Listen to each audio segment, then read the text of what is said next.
welcome to another edition of the ETVU Sportsnet Coaches Show, but this is Kenneth the K-Rock Klein, but who's asking?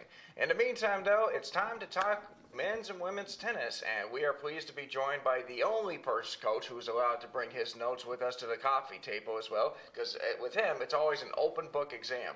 So without further ado, it's time to talk with the rambling, grambling man in Jeff Bramlett. Coach Bramlett, how you doing? Doing well. How are you doing, Kenneth? Doing good. I'm sorry about that intro there, but I mean, we always like talking. Okay, we always like talking to you about here. So, Coach Bramlett, another week, of course, in the books. Now, this past weekend, you were down in San Antonio, but you were really taking on some highly nationally ranked competition in Trinity and Washington University in St. Louis. Obviously, the results didn't go your way, but when you talk about competing against nationally ranked competition, what do you look for in your team as they go into those matches? I mean, we really just want to come out of it playing well. And I always tell everybody, after we play this competition, the rest of the competition for the remainder of the year is just going to look elementary. And want to come out of there healthy. We want to feel like we're playing well, and we want to be able to compete. And I feel like we hit on all three phases on that. I think we had one injury with Tess coming out of it, so we hopefully get her back sometime this week.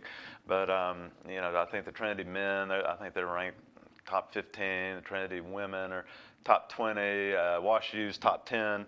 So you don't necessarily go in there expecting to win those. But Wash U, we almost could have won that. We were tied 1-1 at one point in the doubles, and almost had them in a tiebreaker at number 3 girls doubles. And there's an argument at one point whether it was 6-all or whether it was 7-all, and whether we were up 1-0 in the tiebreaker. And we finally settled at 6-all. I was like, girls, if they're going to give you a tiebreaker, take a tiebreaker. We're within 6 points of beating them. So we were close to being up 2-1 in that thing, and we would have had a very tired team after they played Trinity, and we had a lot of close matches in the singles that went to super tiebreakers. So I was excited. We played a top 10 team, and held their feet to the fire as close as we did. Certainly, Coach, and all.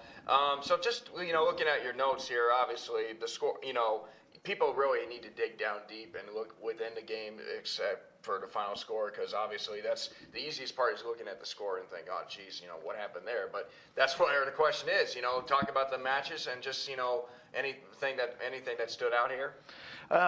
We put 2 brand new girls doubles teams together, and then they've got a new NCAA rule that there's no warm up. You just go out there and you start, and tiebreakers now at 7-all. They don't do introductions, and I forgot to warn my girls. I forgot to run it by Gretchen from Trinity. So kind of bad coaching on my part, I guess. So my girls were taking serves, and Trinity's just ripping the ball and running the net and playing the point. And both my girls were taking serves, and they're like, "What is going on?" And so we won that point at number 3 girls doubles, I think, or 4 girls doubles. But so they were just kind of like Olivia said, "All right, let's rock and roll, let's go." And so they looked real good at 1 and 2 doubles, for never having played together. And we had 2 real good matches against Trinity. We actually won at number 2 doubles against Wash U, so that was a positive. We had to play without Andrew because of an injury against Trinity, and Tyrese played real good. Had a 3-3 match. We split sets with John. We had a real good second set with Ty against them. Number 2 boys doubles with Joseph and Ty was very, very competitive. Kaylee split sets at number 4 girls singles. Lisa had a very close match at 4-3 in her match. Malika had a very competitive match. Olivia split sets at 6 singles against one of the best players in the conference over there at Trinity. And then against Wash U, like I say, we won at 2. Real tough match at 1.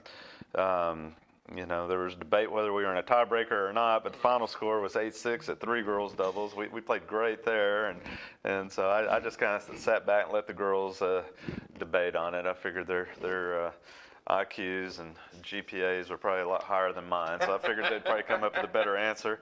And Lisa lost in a super tiebreaker. Tiffany lost in a super tiebreaker. Kaylee almost split sets. Let's see here. Olivia played well, and we had good matches. I felt like with Ashley and Cassidy at 7 and 8. So you're still trying to solidify the lineup at this stage of the year. So you're typically looking at several different phases of both your singles lineups and your doubles pairings as well. And then you always have to take into factor in injuries. We came out of this thing with Tess being injured, so now you're looking at those alternates, thinking, okay, who's going to be ready to play? Who do I need to put in doubles if Tess can't go? And same thing on the men's side with Andrew being a little gimpy right now. Right. So you talk about the fact that obviously there's you're having some injury issues and all that. Nothing serious, but right. So like you normally have a lineup with. For singles matches, you have like 6 players and all that going, but then you also have your alternates. So, like, during a match, what do they usually do? Do they, like, take part in another match, even though it might not have as huge stakes to it, or did they just kind of sit there around and just support their teammates? Well, I mean, I tell everybody, as soon as they get off the court, go support your teammates. Find a starter and start cheering for them. But the alternates, they have what they call exhibition matches. They're at 7, 8, 9, if you have that many, and they're playing. Sometimes they'll play 2 out of 3 sets or a pro set, and then same thing in doubles. They'll also do a pro set of doubles, and the matches don't count in the final scores, but I tell them they count. If you're playing, it counts. Just like in practice. If you're playing a practice set, it counts. I mean, we're gauging all of them, and I go back and look at the scores because if 7's winning and doing really well and 6 is not, sometimes you'll make a little change, or vice versa with 7 and 8. You're always tweaking your lineup as you're getting closer to the conference tournament, and you want to be riding the hot horse, so to speak. See, this is why I get kind of frustrated that you just say that, because you could be involved in a 5-4 match where you come up on a losing end, and then with the alternates, you have 3. If they win all 3 of their matches, you should say, well, we won 7-5, so give us the W already. Yeah, there you go. But obviously, I understand the rules. You're allowed to play 9 matches and all that. But so let's talk about the freshmen, the newcomers. Obviously, you have returning members as well, but the newcomers. How have they bought into what you're looking for with this program? Oh man, they bought in great. We got Adam on the men's side. He came into the office yesterday. I was just visiting with my assistant coaches. I told them, Adam eclipsed all generations. He could have played for a coach back in the 60s, 70s, 80s, 90s, and he fits in with our team, right here. And what year are we in? 2019. He's just one of those type of players. We love Adam. Tyrese is great. He's a team favorite, and he had a lot of holes in his game when he got here, and he might be our most improved player. But people are requesting Tyrese now. Coach, I want to work out with Tyrese, or I want him as a doubles player, our partner. Olivia, she's something else. She marches to a different drummer, but has really turned into a team player for us, and has filled in. Started off at 5, played. I told her, hey, we're going to bump you down to 6 if we can get you a little more confidence. And a lot of players would hang their head and this and that. She said, okay, went out there and just kicked butt at number 6, and then we ended up moving her to number 1 doubles, which is hard as a freshman, and she really stood out at number 1 doubles. I mean, nothing's too big for Olivia, so I've been very proud of all our freshmen this year. They've done just a tremendous job for us. Certainly, Coach. And, you're back on the road this week again. You're taking on Howard Payne University, and you're also taking on Austin College, but those matches will be in Sherman, Texas. So it'll be another exciting road trip down in the Austin-San Antonio area. Well, we'll be actually in Sherman, Texas. Yeah.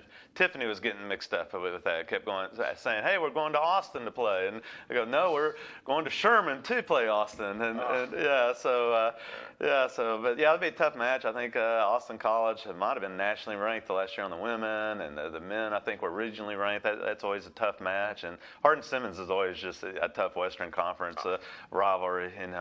That's always an intense rivalry. So those are 2 matches we very much love to win, but be good competition and hopefully help get us to the next level. I think their courts are out of order also, ironically, so we're going to be playing that at Denison High School instead of Sherman. So we'll see how that goes, but looking forward to that match. Then spring break's on us. I can't believe it's already here. Yeah, it's I have gone to by. start working on my suntan. Yeah, it's gone by pretty fast. So, all right, Coach, best of luck to you as you take on Hardin Simmons, as you reminded me, and also Austin College this weekend. So we'll have more from this guy right here next time on the ETB Coaches Show. So stick around for that.